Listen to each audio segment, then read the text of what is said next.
Waalaikumsalam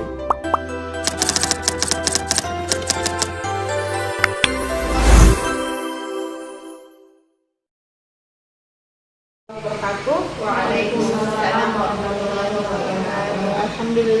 Alhamdulillah alamin. Pada hari ini kita diberikan kesempatan untuk berjumpa kembali di mata kuliah Ulumul Hadis dengan lanjutan materi sebelumnya, di mana materi sebelumnya itu kita sudah membahas tentang pengertian ulumul hadis, ya, baik dari segi fi'liyah, qauliyah maupun dari segi fi'liyah. Nah, untuk itu sebelum kita lanjut di materi berikutnya, bagaimana kabarnya hari ini? Alhamdulillah baik. Ya. Alhamdulillah luar biasa, Allahu Akbar. Ya. Jadi untuk sebelum kita lanjut, saya absen dulu ya. Karlina, Hadir Bu. Siti Maria, Hadir Bu. Sasmawati, Hadir Bu. Triwahyuni, Hadir Bu. Andi Hadriani, Hadir Bu. Stephanie Rizky Amalia, Hadir Bu. Alfi. Hadir Bu. Oke, semuanya hadir ya. Hadir Bu. Ya, pada kesempatan ini kita akan menuntaskan materi kita terkait dengan ulumul hadis. Masih ingat materi sebelumnya terkait dengan pengertian hadis? Hadis itu segala sesuatu yang bersumber dari segala sesuatu yang bersumber dari Nabi, baik dari segi perkataan, perbuatan, sifat maupun takrir Nabi atau diamnya Rasulullah SAW. Dengan periwayatan hadis terkait dengan sanad, matan dan rawi. Jadi untuk kita mengetahui sebuah hadis, kita harus melihat apakah unsur-unsur hadis itu terpenuhi, baik dari segi sanad, matan maupun dari rawi atau periwayat. Nah, ternyata dalam hal ulumul hadis, nah, hadis ini ada lagi yang disebut sebagai ilmu hadis riwayat, kemudian ada ilmu hadis riwayat. Jadi macam-macam hadis itu ada hadis mutawatir, kemudian ada hadis ahad, kemudian ada hadis sahih, hadis hasan maupun hadis dhaif. Kita akan bahas satu persatu yang mana ilmu hadis riwayat, kemudian pembagian ilmu hadis riwayat, terus pembagian ilmu hadis riwayat, ya. Nah, di sini kemudian akan kita melihat bagaimana sebenarnya hadis itu bisa sampai ke kita. Artinya apa? Ketika Rasulullah bersabda atau mengucapkan sesuatu, maka matan itu tidak hanya kemudian didengar begitu saja, ya. Sebagaimana kita pahami bahwa segala sesuatu yang bersumber dari Nabi, berarti baik dari hal apapun itu, maka itu adalah hadis, gitu ya.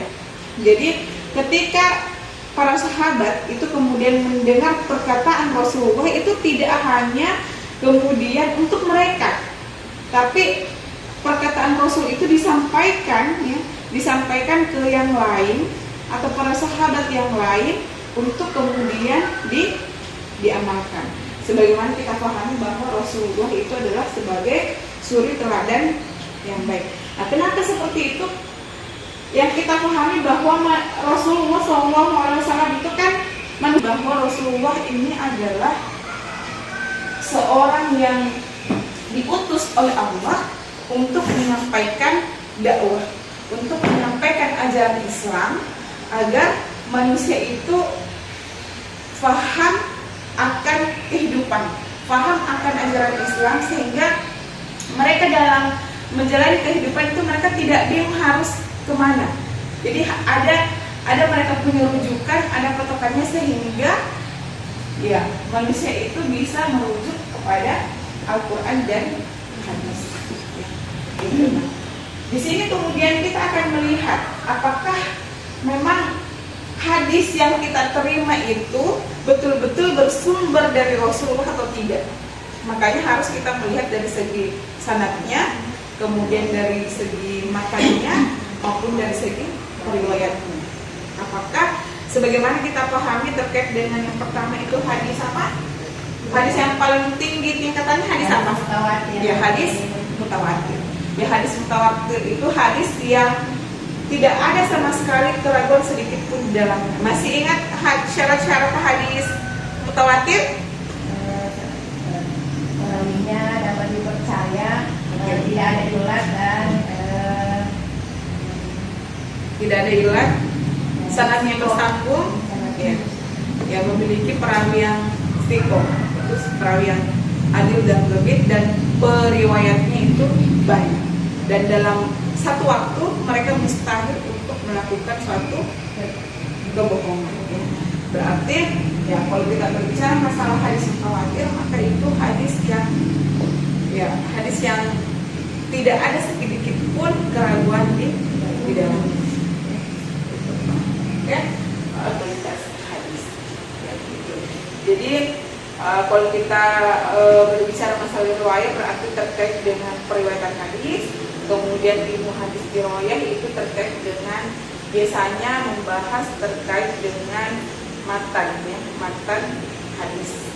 Itu ilmu hadis riwayat dan ilmu hadis riwayat. Sampai di sini ada yang mau ditanyakan? Silahkan jika ada pertanyaan. Orang dan pasti benar.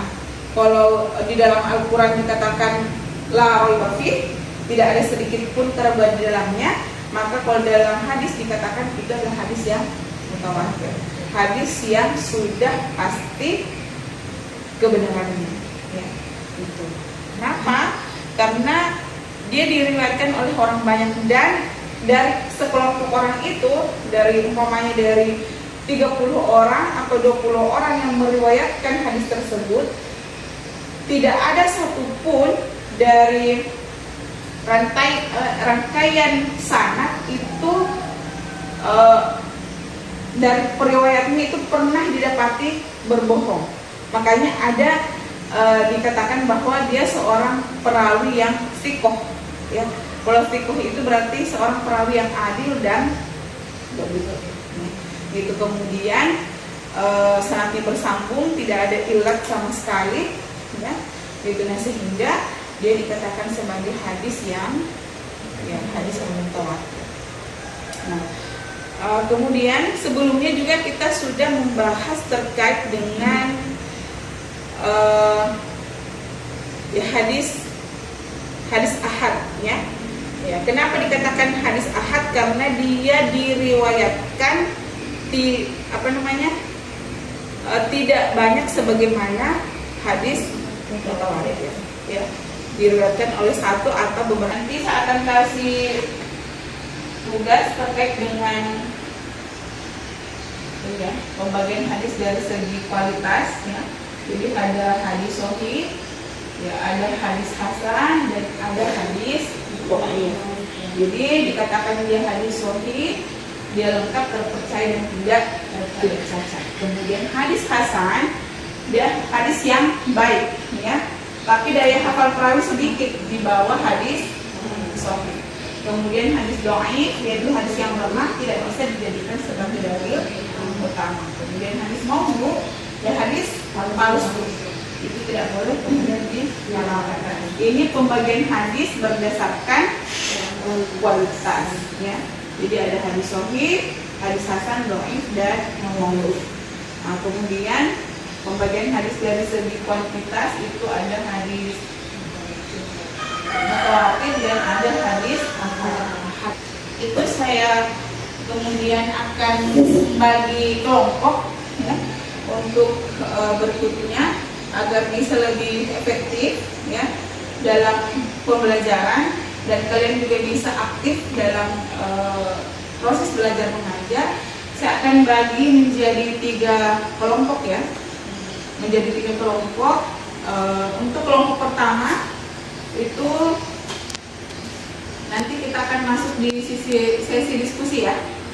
Ya, itu terkait dengan hadis mutawatir. Kemudian kelompok kedua terkait dengan hadis ahad, dan kelompok 3 terkait dengan hadis Alhamdulillah. Assalamualaikum warahmatullahi wabarakatuh. Waalaikumsalam. Jadi jangan lupa tugasnya ya. Ya, Bu.